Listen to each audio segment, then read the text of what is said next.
A year ago, GameStop stock wasn't on anyone's radar, trading at about $4 a share.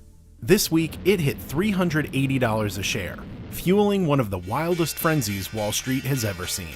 So how did this happen?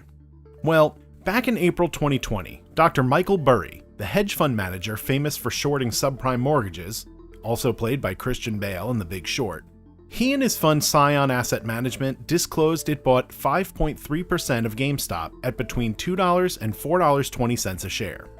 In total, they spent about $15 million. Burry's play was to urge GameStop to use its cash to buy back its own stock, which would potentially retire about half its shares outstanding. In a letter to GameStop's board, he called for the company to exhaust its $300 million buyback authorization. Things in 2020 were not looking great for GameStop anyways. The company had lost more than $280 million in the first 9 months, and wasn't expected to turn a profit until 2023.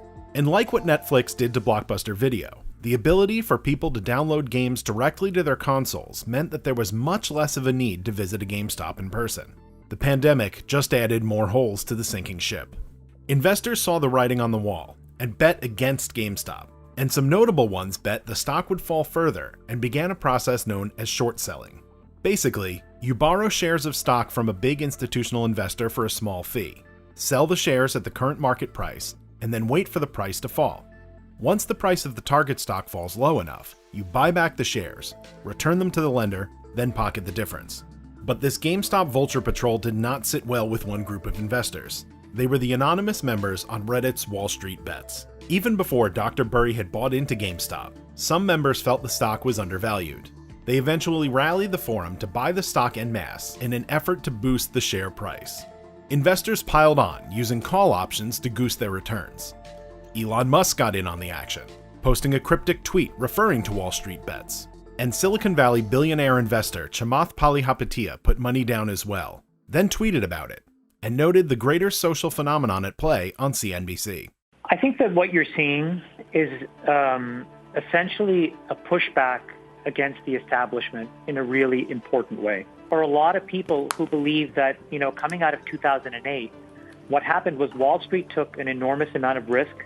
And a lot of these kids were in grade school and high school when that happened. They lost their homes, their parents lost their jobs. And they've always wondered, why did those folks get bailed out for taking enormous amounts of risk and nobody helped and showed up to help my family? This battle between Main Street Redditors and Wall Street hedge funds has fueled a 1,555% increase in GameStop shares over the past month. It also made GameStop investor Ryan Cohen, the founder and former CEO of pet e-commerce firm Chewy, a billionaire, at least for now. He had spent about $76 million buying up more than 9 million GameStop shares at the end of 2020 in an effort to restructure the company. This also got him 3 seats on the GameStop board earlier this month. No one really knows how the GameStop saga will end. Even the investment app Robinhood restricted buying of GameStop stock on January 28th, as well as other heavily shorted stocks, such as AMC and BlackBerry. But even Dr. Burry, who arguably instigated this whole thing, says this squeeze is, quote, unnatural, insane, and dangerous. But according to securities filings reviewed by Forbes, it appears Dr. Burry may have sold off at least some and maybe all of his GameStop position before the fun really began. But if he had kept all of the 3.4 million shares he purchased for $15 million, it would be worth over $1 billion as of the closing price on January 27th.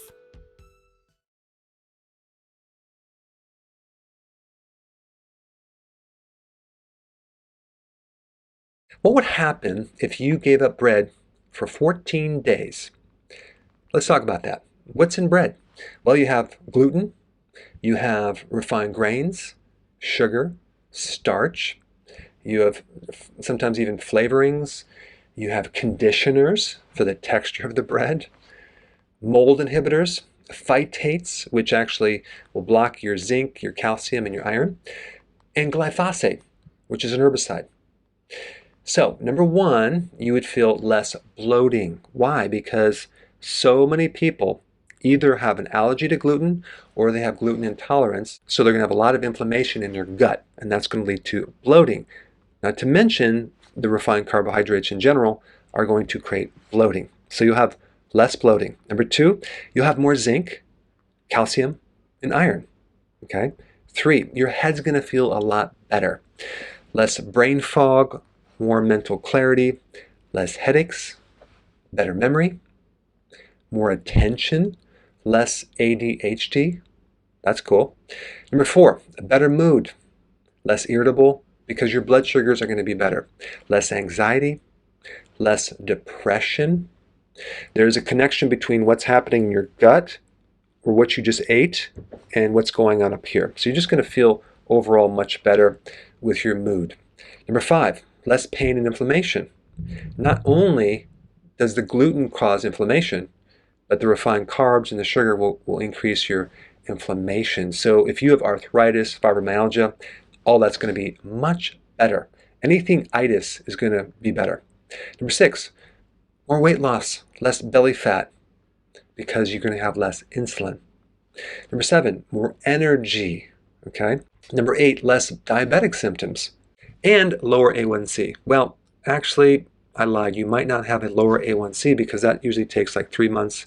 And if you just check it after 14 days, you might not see a change, but you should see better blood sugar levels. Number 9, decrease LDL and less oxidation in your arteries. That's cool. And 10, you're going to have more vitamin E in your body and you're going to have more B vitamins. Why? Because refined grains, refined carbohydrates deplete you of vitamin E and the B vitamins. What's that going to do? It's going to help you breathe better. It's going to give you more endurance with your heart. You're going to have less angina attacks. Your heart's just going to work a lot better. And you also have less oxidation in the arteries, which is going to decrease the risk of getting a clot or a clogged artery because vitamin E is the major antioxidants to protect you. But other than these 10 things, I can't think of any other good things that can happen. So, I don't know. Try it out. Give up bread for 14 days and let me know what happens.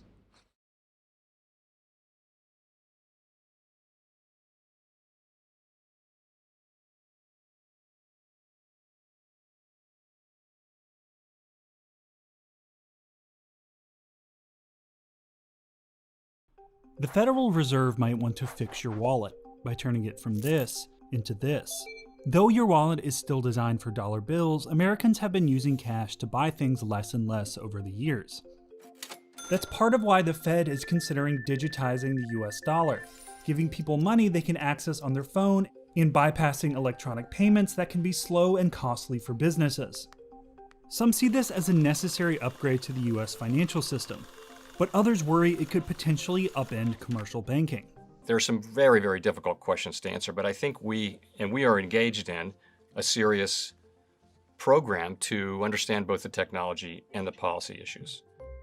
A central bank digital currency, or CBDC, is exactly what it sounds like. A purely digital form of a country's money issued by its central bank that people can use just like cash. It's true that cards and apps already allow for electronic payment, but behind the scenes, these financial transactions involve several steps, settling payments over a patchwork of systems. The plumbing of the system is still based on a cash system. Josh Lipsky is the director of the Atlantic Council's Geoeconomic Center and says the US financial system is still pretty old school when it comes to moving money around. It's based on banks talking to banks saying, hey, I need you to transfer this to me. We've updated some of that over the years, but if you were to look back, a lot of it dates back to the 1950s and before, and that's not a great way to run a modern global economy. After a debit card is swiped, the transaction can flow through several entities, including point-of-sale systems, payment networks like Visa and MasterCard, your bank, and the merchant's bank. The system can take up to 3 days to move money between accounts, and often comes with transaction fees that can weigh heavily on small businesses, who experts say may have to pass the cost onto customers or put restrictions on card usage. These extra costs can limit their revenues and customer base. CBDCs could bypass this system, allowing digital money to flow directly between two people, in the same way you hand over cash at the register. One method the Fed is considering is issuing digital wallets to Americans directly, or through commercial banks or other financial service providers. The digital dollars themselves would be no more than computer code, possibly stored on a central ledger at the Fed or on a distributed ledger like many cryptocurrencies. When you use your wallet to pay for something, the Fed would take the digital cash out of your wallet and deposit it into the merchants, simplifying the process and doing it without fees. These could be done through an app on a phone, or for those without smartphones, an SMS text message or debit card. Besides frictionless payments, a digital dollar could help the 8.4 million unbanked households who don't have a debit or credit card and can get left behind in a cashless world. For example, instead of mailing checks, the government can deposit your tax refund or stimulus payments directly into your Fed wallet, making the money available immediately. Proponents also say CBDCs offer a much more effective tool for central banks to enact monetary policy. Right now, the Fed influences interest rates across the entire economy by setting borrowing rates between banks, known as the federal funds rate. But this is often a fraught process that doesn't always produce the desired results. The Fed sets this benchmark rate and other private banks are supposed to queue off it, and then your mortgage is supposed to queue off it. Does that really work? How much time does it take? And the answer that economists will tell you is it works, but there are probably more efficient ways to transfer monetary policy. Economists believe that if the Federal Reserve were to assign interest rates to the money stored in digital wallets, it would be much more effective at influencing economic decision-making at the household level. According to a January survey, 60% of central banks around the world are currently experimenting with CBDCs. The Bahamas was the first country to release a digital currency, called the Sand Dollar, in October 2020. And China has been developing and testing a digital version of the yuan. But there are questions about how a digital currency would work in the US. Legitimate digital public money could help drive out bogus digital private money. It could help improve financial inclusion, efficiency, and the safety of our financial system if that digital public money is well designed and efficiently executed, which are two very big ifs. The recent rise of cryptocurrencies like Bitcoin and private currencies like Facebook's Diem have spurred central banks to explore CBDCs in an effort to keep pace. Experts say these alternative currencies expose the risk of money and payments circulating outside the watchful eyes of central banks. This is a blind spot for them, because when they're setting monetary policy, they like to know how much money is in circulation, broadly how that money is being used. And so that helps them understand the macroeconomics and the fundamentals of the economy at any given time. But by keeping up with new competitors, CBDCs could threaten to leave traditional banking behind. So if the Fed were to become a bank in a traditional sense and actually issue people money and hold people's money directly, then you might hold less money in your Bank of America app, and that would cut into their business model. So they have to think about how digital currencies affect their business. Because of these issues, the Federal Reserve is still studying the scope and structure of how a digital dollar would work and how it could be integrated into the current banking system. The Fed doesn't want to start dealing with 300 million customers overnight. They're not equipped to do that. So you don't want to call up the Fed at midnight and say, I forgot my password. This is not something the Fed wants to be doing or can do. So they need to think about who to work with to deliver digital dollars. The Fed would also have to tackle privacy concerns over how anonymous digital dollar payments should be, and whether the money should be restricted to specific transactions or programmed to expire after a certain time period to encourage spending. It plans to release a discussion paper on the benefits and risks of a digital dollar this summer, and has said it wouldn't move forward without support from Congress. Many experts say the Fed will need to figure out a digital dollar to keep up with the pace of a rapidly changing global economy. What that looks like remains to be seen, but it could mean using this a lot less.